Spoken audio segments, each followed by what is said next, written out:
Olá, eu sou o professor Luciano de Gianpietri e na aula de hoje de análise de redes sociais nós vamos falar sobre identificação de notícias falsas. Né? Atualmente, nas mídias sociais, a gente tem uma grande gama de informações e, inclusive, as mídias sociais são a principal fonte de informações para uma grande parte da população. Existem bilhões de pessoas que acessam diariamente as redes sociais, né, ou os aplicativos de mensagem, fóruns de discussão online, etc. E muitos desses só recebem informações, notícias por essas mídias. Com isso, né, a gente potencializou muito a propagação também de notícias falsas. Né? A propagação de notícias falsas em si ocorre há séculos. A gente até vai citar alguns exemplos aí famosos mais antigos. Mas, em particular, a partir das eleições presidenciais estadunidenses de 2016, esse fenômeno ganhou uma proporção muito grande por causa justamente das mídias sociais. Né? Antigamente, essa divulgação era mais difícil, era feita no boca a boca ou em jornais, panfletos, etc. Né? Hoje em dia, com as mídias sociais, isso ganhou uma escala muito maior.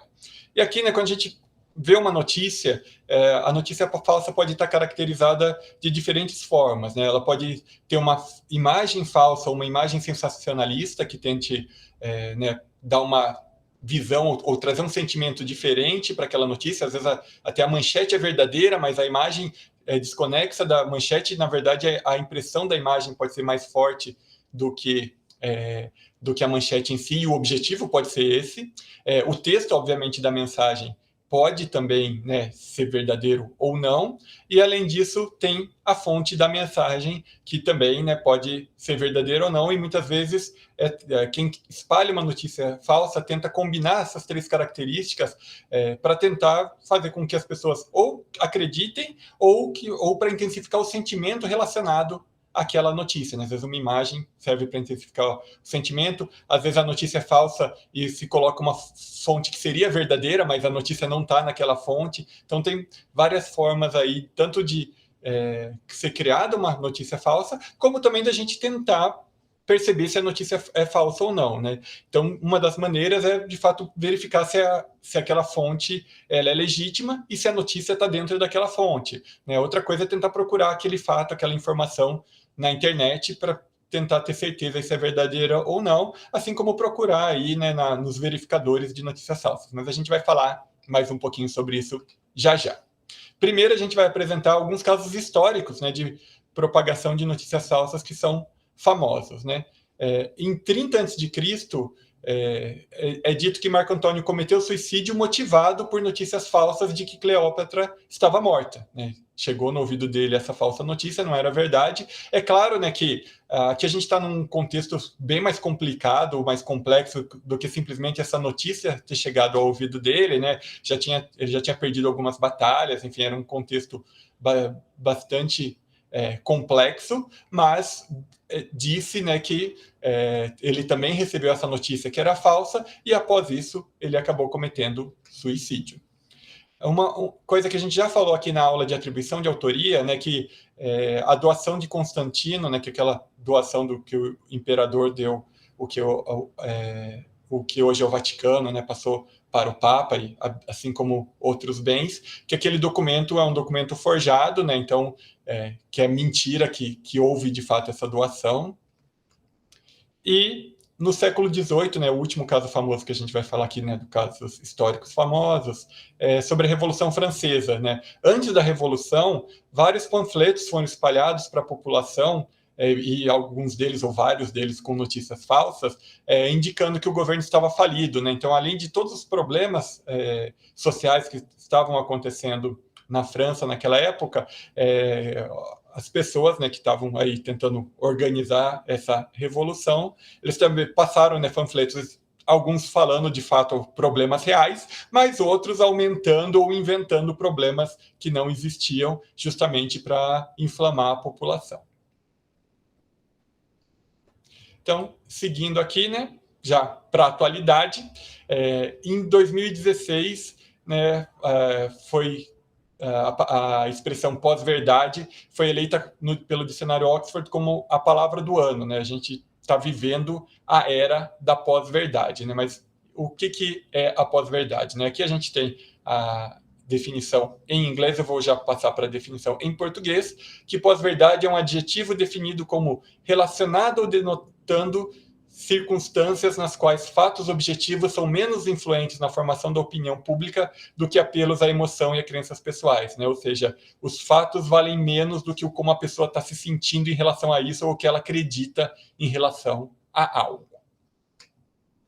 E agora fazendo um paralelo, né, de verdade, notícia falsa, notícia verdadeira, liberdade de expressão, etc., com o contexto, né, da nossa aula aqui sobre identificação de notícias falsas, eu fiz alguns recortes pontuais da Constituição brasileira ou da parte da legislação eleitoral para falar algumas características, né, sobre o verdade, mentira, o que pode, o que não pode fazer e como funciona a punição. Né, são só alguns recortes feitos por mim, então obviamente tem muito mais informação sobre isso, e eu também não tenho nenhuma base de formação legal, né, eu sou formado em ciência da computação, então realmente eu vou só destacar algumas coisas que eu julguei relevantes para essa aula. Então, para começar, tem o artigo 5º da Constituição, que diz que todos são iguais perante a lei, sem distinção de qualquer natureza, garantindo-se aos brasileiros e aos estrangeiros residentes no país a inviolabilidade do direito à vida, à liberdade, à igualdade, à segurança e à propriedade, nos termos seguintes, né? Aqui o destaque é a liberdade, né? É livre a manifestação do pensamento, sendo vedado o anonimato, né? Então, você pode se expressar desde que você esteja marcando ali, esteja indicado quem está se expressando, né? O anonimato, no anonimato, isso já não é livre. É assegurado o direito de resposta proporcional ao agravo, além da indenização por dano material, moral ou à imagem. Quer dizer, você pode se expressar sem ser anônimo e, eventualmente, você vai ser penalizado, né, dependendo do que você expressou, né, se você, de alguma forma, por exemplo, cometeu uma injúria, uma difamação, uma calúnia, isso vai ser, né, a legislação prevê que você também pode ser punido, né, você tem o direito de se expressar, mas você pode arcar com a responsabilidade dessa expressão. São invioláveis a intimidade, a vida privada, a honra e a imagem das pessoas, assegurando o direito à indenização pelo dano material ou moral decorrente de sua violação, né? Então, apesar de você ter liberdade, já está escrito que essa liberdade não pode violar diversas coisas aqui. E, obviamente, se violar, você pode ser punido por causa disso.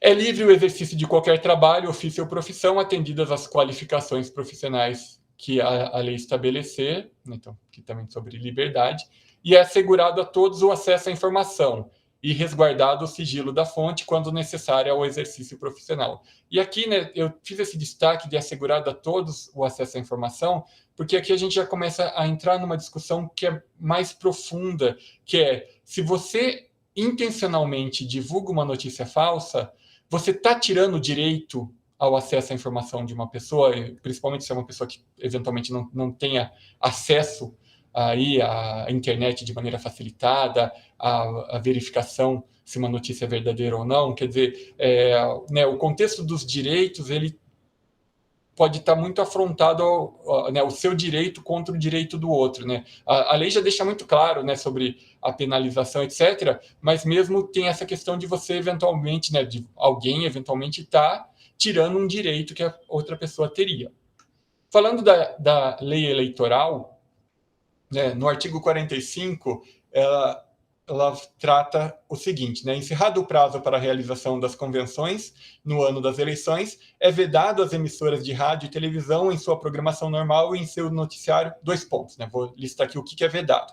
E aqui eu fiz esse destaque por quê? Porque a legislação trata, né, a transmissão de informação, ou mesmo, né, de diferentes aspectos legais, para diferentes categorias. Então, existe você, pessoa física, existe a pessoa jurídica, que tem uma legislação específica para isso, inclusive sobre a propagação de notícias, e, em específico, tem uma legislação tratando aí as emissoras de rádio e televisão, né, que são concessões, do que elas podem e não podem fazer. Então, existe sim diferenças, né? Muita gente, às vezes, vai falar do que uma emissora de rádio ou de televisão está fazendo e usa o artigo dedicado a pessoas físicas para isso. Então, tem que tomar um cuidado que, sim, existe uma legislação diferente, existe o que pode e o que não pode, determinado de forma diferente pela lei. Então, o que não pode? Transmitir, ainda que sobre a forma de entrevistas jornalísticas, imagens de realização de pesquisa ou qualquer outro tipo de consulta popular de natureza eleitoral em que seja possível identificar o entrevistado ou que haja manipulação dos dados, né? Então, lembrando, né, que a gente está falando sobre os anos de eleição, né, os anos em que haverá eleição depois do prazo ali da realização das convenções dos partidos, né? Então, quando tem ali, né, a definição dos candidatos, etc., não pode o quê? Manipular dados, né, ligados aí à pesquisa eleitoral e nem mostrar, né, identificar o entrevistado, né, que o voto é secreto, então você também não pode violar isso na sua emissora. Você não pode veicular propaganda política, né, exceto aquelas que são previstas pela legislação. E notem que, né, voltando para o artigo, aqui a gente está falando da parte normal da programação do rádio ou da televisão, né? É lógico que tem aquela parte de propaganda política prevista, né? Propaganda eleitoral prevista na lei. Dar tratamento privilegiado a candidato, né? Não pode, a candidato, partido ou coligação. Veicular ou divulgar filmes, novelas, minisséries ou qualquer outro programa com alusão ou crítica a candidato ou partido político, mesmo que dissimuladamente, exceto programas jornalísticos ou debates políticos, né? Que daí você pode ter informações que falam do candidato, né, de coisas que efetivamente foram feitas ali por um candidato. Quanto à categorização de notícias falsas, né, agora voltando aqui, saindo do contexto da legislação e voltando aqui para o contexto da identificação de notícias, né, a gente muitas vezes fala se uma notícia é falsa ou não é falsa, mas tem várias subdivisões possíveis, né, relacionadas a isso. E, justamente, né, as notícias são produzidas com diferentes objetivos também. O que eu vou mostrar para vocês agora é uma organização em 8 categorias que foi proposta por Zanetou e outros, né, num artigo publicado em 2019. Eu vou usar a categorização proposta por eles. Então, né, as informações falsas podem ser categorizadas em uma notícia ou uma informação fabricada, que são histórias completamente fictícias, desconectadas inteiramente de fatos reais. Então, por exemplo, que um certo político é um alienígena, né? Um certo político nunca vai morrer porque ele é de uma espécie alienígena. É algo totalmente fora aí da realidade. As pessoas geralmente falam até, às vezes, como uma brincadeira sobre isso, mas isso aqui é chamado de notícia fabricada. Uma outra categoria, né, e a gente tem que tomar cuidado, né, que às vezes o nome da categoria tem outro significado também na nossa língua, então só para a gente tomar cuidado para não misturar as coisas. Então, uma outra categoria é chamada de propaganda, que é uma história fabricada, mas que visa prejudicar os interesses de alguém, né, que pode ser de um candidato, de um partido político, de uma celebridade, assim por diante, mas geralmente é usado no contexto político. Então, por exemplo, as pessoas espalharem aí a propaganda de que se tal partido ganhar as eleições, o seu Passat vai ser confiscado pelo governo, né? Uma notícia, uma história fabricada com uma intenção aí de tentar, né, prejudicar um dado partido político nesse exemplo. Teoria da conspiração refere-se a histórias que tentam explicar uma situação ou um evento invocando uma conspiração sem provas, né? Um exemplo recente que a gente teve aqui é que as vacinas contra a Covid possuem chips para monitorar as pessoas, né? É uma coisa que, né, não tem nenhuma evidência de que isso pudesse ser verdade, não faz o mínimo sentido se você parar para pensar um pouquinho sobre isso, mas, né, é algo que as pessoas vão espalhando por aí. Outro tipo, né, de informação falsa, ou outra categoria de informação falsa é o embuste, ou do inglês hoax, que são notícias que contêm informações falsas ou imprecisas e são apresentadas como fatos legítimos. Muitas vezes é para tentar atrair atenção sobre um dado assunto, né, enfim, para mudar a atenção que pode estar num fato e passar para outro, né? Então, por exemplo, notificações falsas de mortes de celebridades se encaixam aí nesse embuste, né, que atrai sua atenção, que eventualmente, inclusive, você vai clicar nisso para tentar descobrir o que aconteceu. Então, às vezes, isso serve também para aumentar, né, o número de cliques num site, etc. A gente vai falar de outras estratégias que usam também, né, para tentar fazer as pessoas clicarem em algo, mas o embuste é uma delas. Notícias ou informações tendenciosas ou unilaterais, a ideia aqui são aquelas notícias que se referem a histórias que são extremamente unilaterais ou tendenciosas. Então, ela pode estar até falando um fato verdadeiro ou parte do fato verdadeiro, mas é colocado de uma forma extremamente unilateral. Um exemplo, né, são notícias hiperpartidárias em que, por exemplo, um político que eventualmente inaugurou uma certa obra, fala que ele apresenta aquela obra como algo que foi feito única e exclusivamente no seu mandato ou por seu governo, quando eventualmente é uma obra que foi feita que está sendo feita há 20 anos, e esse político ou não participou de nada, eventualmente até foi contra a execução dessa obra, ou teve uma participação minúscula, mas ele vai lá e apresenta que foi ele, ou o partido dele, enfim, que é o responsável por aquela obra. Rumores refere-se a histórias cuja veracidade é ambígua ou nunca confirmada, né? São informações que são difíceis de confirmar, você muitas vezes não consegue procurar na internet, ou pelo fato de ser ambígua, ou porque você realmente precisa conversar com alguém, ou precisaria falar com alguém que já faleceu para descobrir se aquilo é verdade ou não.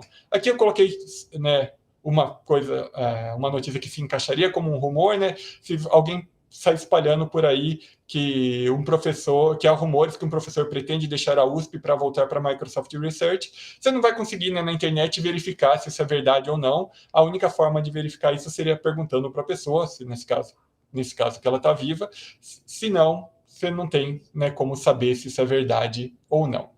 Tem as iscas, conhecidas também como clickbait, e aqui geralmente, né, é usada para fazer a pessoa clicar, que inclusive pode ser para aumentar os cliques de um site, né, para tentar dar maior destaque para um dado site, ou levando a sites ou programas prejudiciais, né? Pode ser que você clique e leve para a instalação de um vírus no seu dispositivo móvel, por exemplo, né? Então, mas a notícia como um todo, né, independente do como esse clique vai ser utilizado, refere-se ao uso deliberado de manchetes e miniaturas enganosas de conteúdo na web. Né? Às vezes até a miniatura não é mentira, mas ela está muito desfocada da realidade. Né? Vou dar um exemplo aqui por exemplo, dessa manchete, né? Jovem morre após tomar a vacina. Né? Então, né, no início da vacinação, muita gente estava preocupada aí com a segurança da vacina, e daí algum site ia lá e colocava essa manchete nas redes sociais, né? Jovem morre após tomar a vacina, e tinha um clique, né,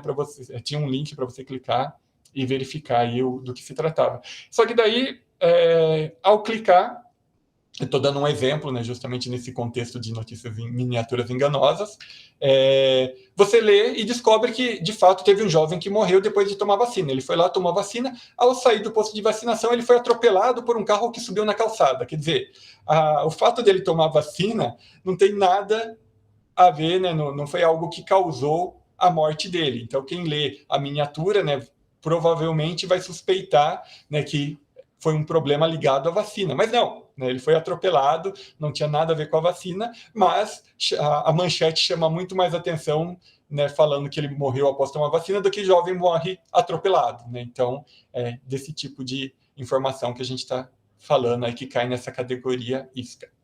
E a oitava e última categoria, né, dessa estrutura realizada por esses autores é a sátira, que são histórias que contêm muita ironia e humor, né? A gente vê muito disso, né? Há muitos memes satíricos, que em si não tem problema nenhum, né? Eles são criados para gerar humor. O problema é que muitas vezes eles são compartilhados como verdades, e daí sim, né, isso vira uma notícia falsa, né? Não era nem para ser uma notícia, era para ser uma piada, mas dependendo de como isso é compartilhado e aonde isso chega, aí, né, isso chega como uma verdade e não era uma verdade, então por isso fica aí como uma informação falsa.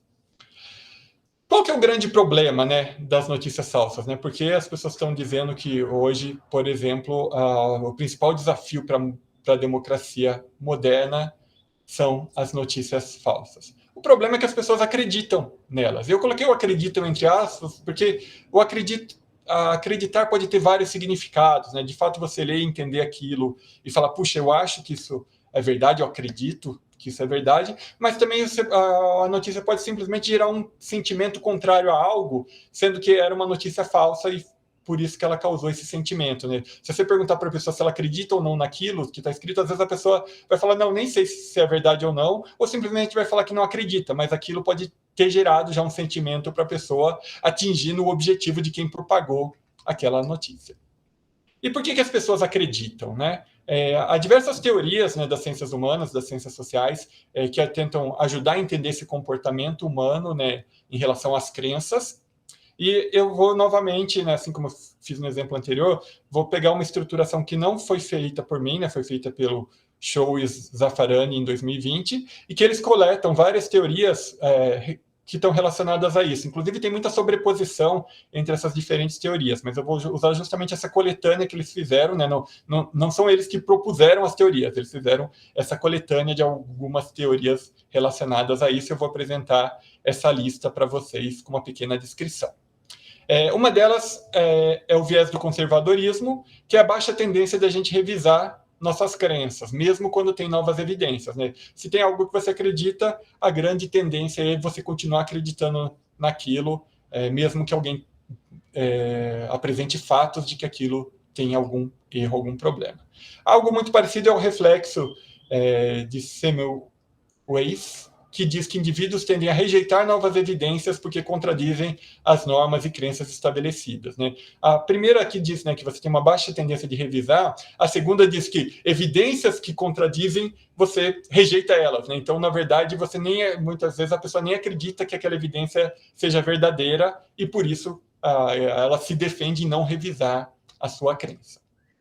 O efeito da câmara de eco, né, que a gente acaba amplificando nossas crenças dentro da nossa comunidade, né, que é um sistema fechado, né, dos amigos, daqueles que acreditam nas mesmas coisas que a gente, e por isso parece, né, que o que a gente acredita é real, né, ele ganha mais peso. Então, novamente, ao ouvir um fato que é contra o que você acredita, às vezes vai parecer que esse é um fato isolado, que é uma pessoa isolada, então vai parecer que aquilo que você acredita de fato tem mais força, tem muita gente acreditando igual. Por quê? Porque você muitas vezes acaba convivendo só com as pessoas que acreditam nas mesmas coisas que você, né? Então, por isso você reforça aquilo que você acredita e o resto, né, as coisas diferentes daquilo que você acredita parecem ter um peso muito pequeno, se a ideia de uma pessoa só, enfim, né, algo que não vale a atenção.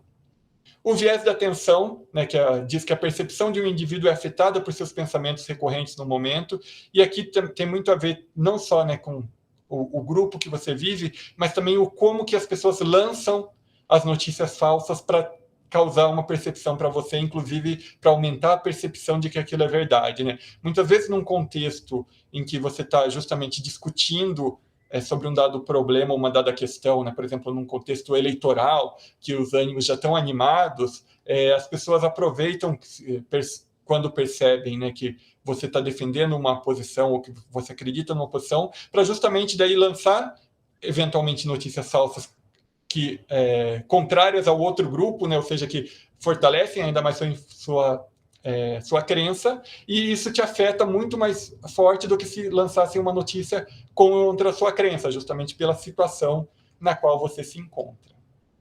O efeito da validade, né, é uma outra teoria que os indivíduos eles tendem a acreditar que as informações estão corretas após exposições repetidas, e novamente, né, se você está num grupo fechado, numa bolha ideológica, ou que justamente tem a ver também com aquele efeito da câmara de eco, né? Você está sempre ouvindo as mesmas coisas e sempre está ouvindo ideias contraditórias. Então, cada vez mais aquilo se enraiza como uma verdade dentro das suas crenças.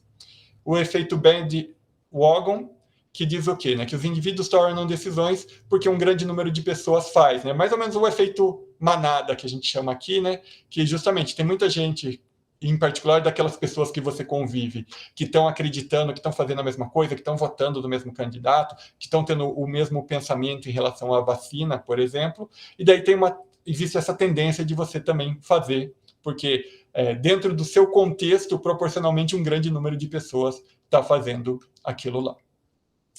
Teoria da influência normativa, que a influência externa de terceiros leva indivíduos à conformidade, né? Aquela tendência das pessoas de tentarem se encaixar para ser aceitos. E daí, novamente, no contexto do seu grupo, né? Você quer se encaixar num grupo, se aquele grupo inteiro defende uma certa opinião, um certo posicionamento, tem um conjunto de atitudes, existe essa tendência de você ir cada vez mais relativizando, né? Se você achava que alguma daquelas atitudes estava errada, tipicamente, quando tem muita gente que faz aquilo, em particular desse grupo que você quer se encaixar, aumenta a chance de você fazer, ou de pelo menos você relativizar, você achar que aquilo é menos ruim do que você achava que era anteriormente, justamente para ser aceito.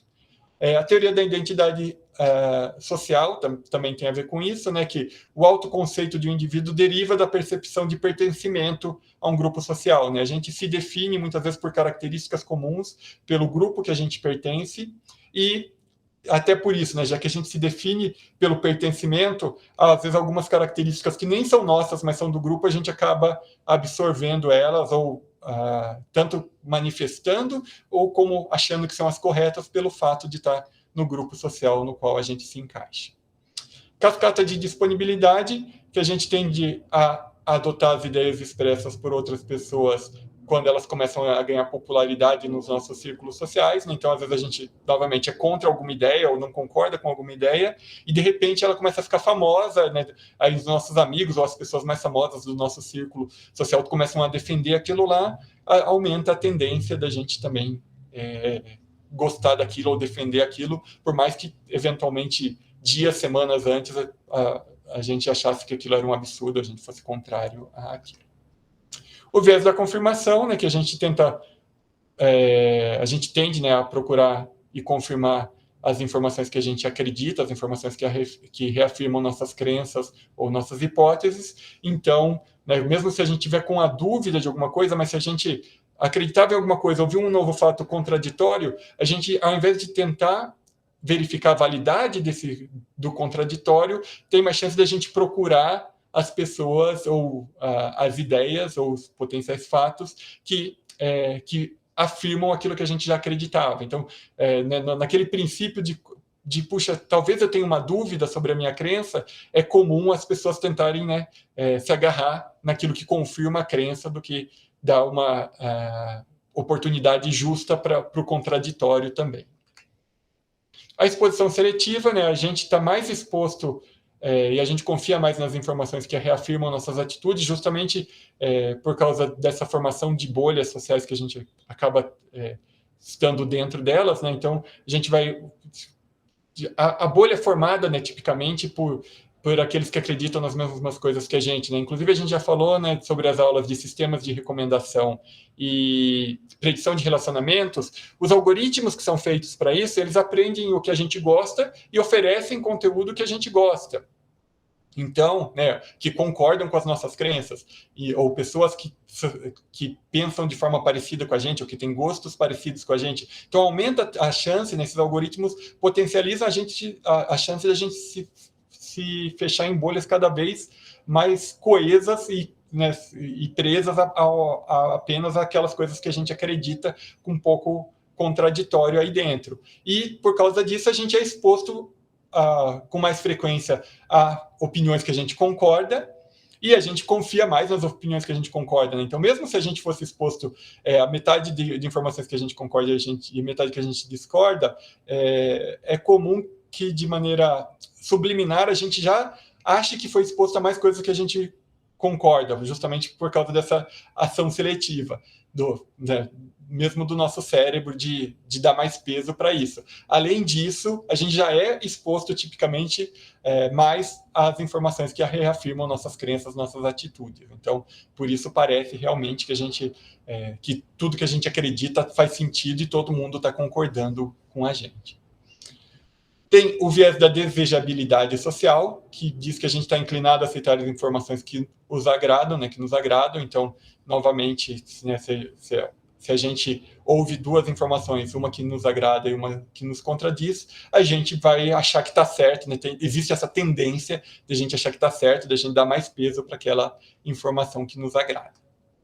a ilusão da percepção assimétrica, que a gente tende a acreditar que o nosso conhecimento é maior do que o dos outros, né? Então, quando alguém lança uma informação que contradiz o que a gente acredita, muitas vezes a gente diminui o peso dessa informação também, colocando esse peso na pessoa, né? Falando, puxa, mas quem é essa pessoa para achar que sabe mais do que eu sei sobre esse assunto? Eu já li não sei o quê, né? Eu estou atualizado. Essa informação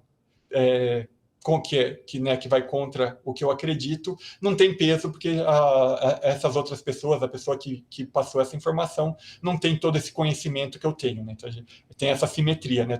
Quase todo mundo acha que sabe mais do que todos os outros, né? Isso, obviamente, seria impossível.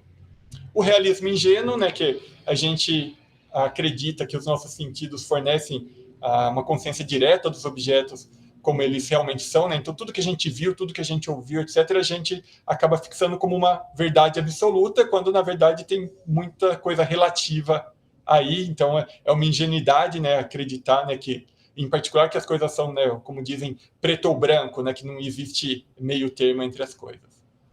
O efeito do excesso de confiança, né, tem a ver também com duas teorias atrás que a gente acabou de ver, né, que a gente realmente acha que o nosso julgamento ele é muito bom, ele é muito bem fundamentado, e por isso o que a gente acredita está certo, né? A gente dá um peso muito grande, né, que quando você pensa sobre um assunto, que de fato você vai conseguir chegar a uma conclusão sem precisar da opinião dos outros, e a sua opinião, a sua conclusão vai estar correta.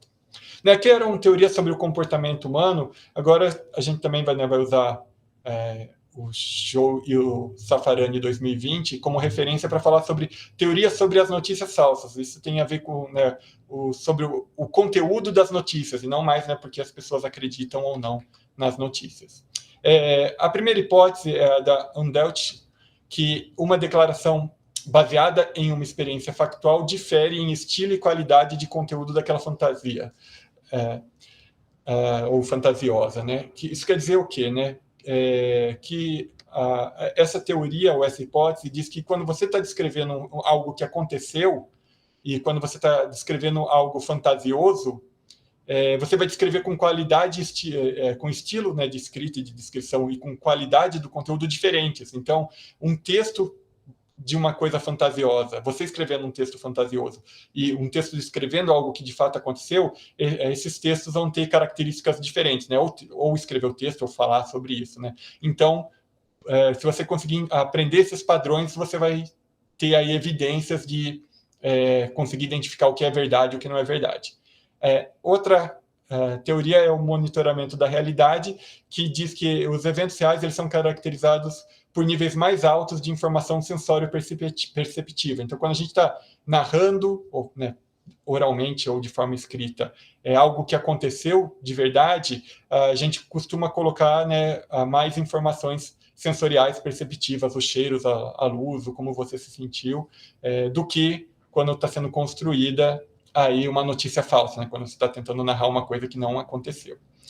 Teoria dos 4 fatores, né, que as mentiras são expressas de forma diferente, considerando 4 questões, né? A verdade e a mentira ela é expressa de formas diferentes, usando 4 fatores ou 4 dimensões diferentes, que é a excitação da narração, o controle do comportamento, né, de quem está fazendo essa narração, a emoção e o pensamento, né, de como que a linha de pensamento, né, como que isso é descrito entre a mentira e a verdade.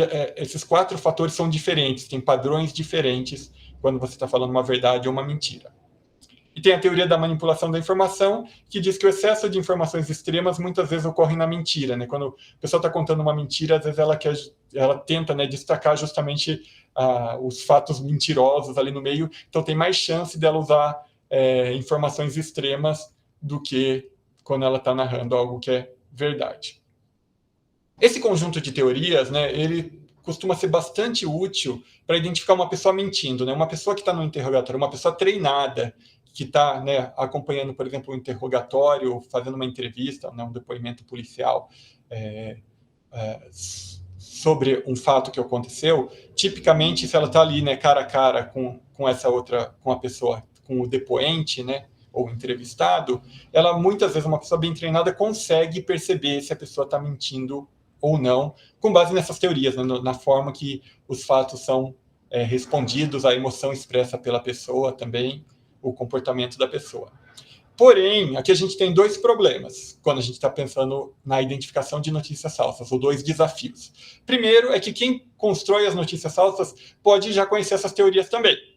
E daí ele pode tentar disfarçar a notícia falsa, conhecendo, né, que, por exemplo, notícias falsas tendem a ter informações mais extremas, etc. A outra questão é que a gente não vai estar cara a cara, tipicamente, com a notícia, né? A gente vai estar recebendo via rede social, tipicamente um recorte pequeno, né? As notícias falsas tendem a ser mais manchetes falsas ou com uma pequena descrição do texto do que, de fato, uma notícia completa. Então, a gente não vai ter o acesso à pessoa, né? Não vai ser alguém contando essa história, a pessoa, né, contando como verdadeira essa notícia, que pode ser verdadeira ou não. E, além disso, a gente vai ter tipicamente um pequeno recorte. Então, são dois desafios grandes que a gente tem, né? Não estar cara a cara, ser um pequeno recorte, né? Isso é um desafio. E o outro é que, de fato, a pessoa que está produzindo isso também pode conhecer essas teorias e tentar disfarçar. Uma das vantagens, ou uma das coisas que atenua a gravidade de quem está construindo a notícia forte, perdão, a notícia falsa, tentar amenizar essa notícia, é que muitas vezes a notícia amenizada, ela não causa tanta repercussão, ela não causa tanto engajamento, então ela acaba perdendo o poder aí de difusão nas redes sociais. Mas, de fato, até hoje, né, a gente acompanhou nos últimos meses, tem várias notícias falsas bastante extremas, inclusive de fácil verificação, que as pessoas acreditam e repassam como notícias falsas. Como que a gente identifica as notícias falsas, né? A gente, tipicamente, a identificação no mundo real pode ser dividida em duas categorias. A identificação pelo computador, já eu falo sobre como costuma ser feita, né? No mundo real, a gente pode fazer de maneira manual ou de maneira automática, que é essa que a gente vai dar maior destaque a seguir. Mas, na manual ainda, né, você pode fazer a verificação de fatos por especialistas, né? Então, por exemplo, você tem um especialista em política e ele tem uma notícia política. Você tem um especialista, por exemplo, em mineração e tem uma notícia falsa sobre minérios. Você tem um especialista em saúde e tem uma notícia sobre saúde.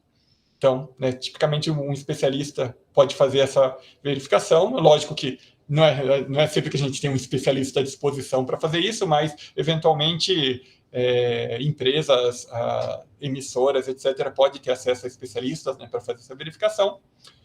Tem sites especializados em verificação de fatos, que você pode tanto mandar sua dúvida para eles depois falarem se é falso ou verdadeiro, ou pelo menos eles vão lá e vão estar listando as principais notícias falsas e verdadeiras que eles viram circulando, né, na internet, que são os trend topics, né, os tópicos mais famosos aí de circulação na internet, e eles já classificam como falso ou verdadeiro. Então, você pode consultar esses sites para verificar isso. E tem também sites de verificação coletiva, que eles colocam, que qualquer um, a princípio, pode colocar uma notícia e perguntar se é verdadeiro ou falso, e, por exemplo, as pessoas vão lá e votam se acham que é verdadeiro ou falso e por quê, e com o tempo há uma tendência de fato, ter muitos mais votos para o correto, né? Se a informação era falsa, ela está marcada como falsa, se não, ela está marcada como verdadeira. Na parte automática, né, tipicamente a gente combina diversos aspectos ligados tanto à notícia em si, em termos de texto, mas também ao contexto da rede social no qual essa notícia foi divulgada. Então, a gente pode usar várias coisas que a gente aprendeu nesse semestre, desde usar métricas estruturais, né, medidas estruturais da rede, como usar processamento de língua natural para também tentar tirar características da notícia, e daí para descobrir se ela é falsa ou não. Que informações costumam ser utilizadas, né? As informações do perfil de quem publicou, né? Então, você pode, inclusive, já ter uma taxa de confiança daquele perfil, se é um perfil que compartilha muita notícia falsa ou não, já, né, que historicamente isso já foi verificado, quantidade de seguidores que ele tem, quantidade de seguidos, enfim, várias informações de perfil, as mesmas que a gente usou, inclusive, para identificar se alguém é um bot ou não, né, se a conta é controlada por um ser humano ou por um bot, em aula anterior, todas elas podem ser utilizadas aqui. Tem também as informações do conteúdo publicado, né, de justamente tentar extrair o estilo do que foi escrito para descobrir se é uma notícia falsa ou não. E, nesse caso, a gente pode usar tanto a aula que a gente teve de processamento de língua natural, mas também a aula de identificação de autoria, né, de atribuição de autoria, a gente aprendeu a tirar características do texto E isso pode ser usado ao invés de descobrir quem é o autor, tentar descobrir se a notícia é falsa ou não.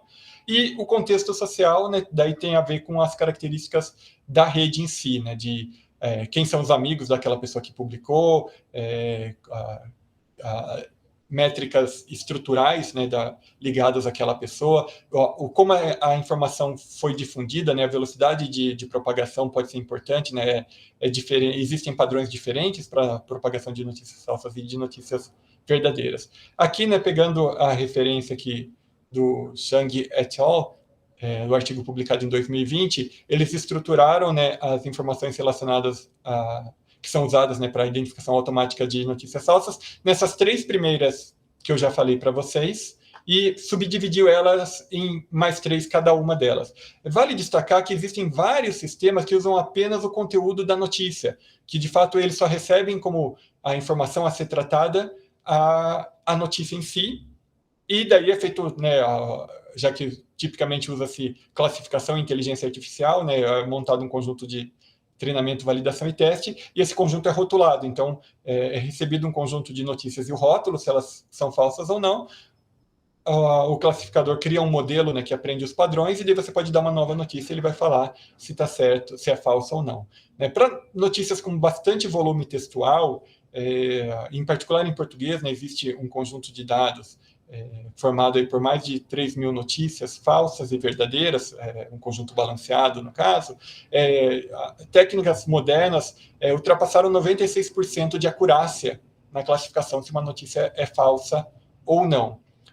Mas muitas vezes a gente não tem umas notícias com textos tão grandes, a gente tem apenas manchetes, e daí tem vários outros desafios para classificar, e até por isso é importante usar outras características, né? Vai favorecer, em particular, se o texto é muito pequeno. Então, só detalhando as características, né? Do criador ou do perfil do criador, né? Então, tem aquelas que saem direto do perfil do usuário, se ele mudou a foto, se ele não mudou, tudo isso pode ser útil. Características de credibilidade, é possível dar uma nota com base no histórico, né, do que ele já propagou, e se você sabia se aquilo foram, se o que foi propagado eram notícias falsas ou não. E as características do comportamento dele, né? O quanto que ele publica, o quanto que ele curte, o quanto que ele reage, né? De fato, são características que a gente usou para identificação de bots, elas podem ser adaptadas para auxiliar na identificação de notícias falsas. Temos características do conteúdo, né, que tem a ver, de fato, aí com a estilometria, né, tem características do estilo, do que foi escrito, de quais palavras foram utilizadas, das classes gramaticais das palavras, né, a gente aprendeu sobre isso também, tanto em processamento de língua natural, como na aula de atribuição de autoria, e características visuais, né, tanto do uso de emojis, por exemplo, na rede social, de exclamações, né, de pontuações, como também o uso de cores, né, para tentar dar esse destaque, ou imagens, né, é possível extrair informações das imagens também que estão naquela postagem. E o terceiro grupo, né, são as características do contexto social, que tem as características da rede, né, aquelas características estruturais que a gente já aprendeu a calcular, características de impacto, né, quantas pessoas reagiram, em quanto tempo, quantas compartilharam aquela notícia, qual foi a reação que teve, né, as pessoas ficaram felizes, ficaram tristes, concordaram, discordaram, e né, eu até já falei, né, do quanto de reações e fluxo, né, e compartilhamento, retweet, etc., teve aquela notícia em relação ao tempo, né? Então as características temporais também são importantes para auxiliar. Então, hoje em dia, o que vários sistemas fazem costuma ser ou simplesmente usar o conteúdo, até para esses sistemas que só recebem como informação a notícia em si, né, e daí extraem várias características e usam um classificador para dizer se a notícia é falsa ou não. E geralmente é feita essa classificação binária, né, dividida em outras categorias, ou os sistemas que têm esse conjunto de características, né, que conseguem extrair esse conjunto de características, também usam um classificador, mas daí passa para esse classificador esses diferentes tipos de característica, e daí ele produz aí um resultado se a notícia é falsa ou não. Que são as referências utilizadas ao longo dessa aula. Eu agradeço a todos que assistiram.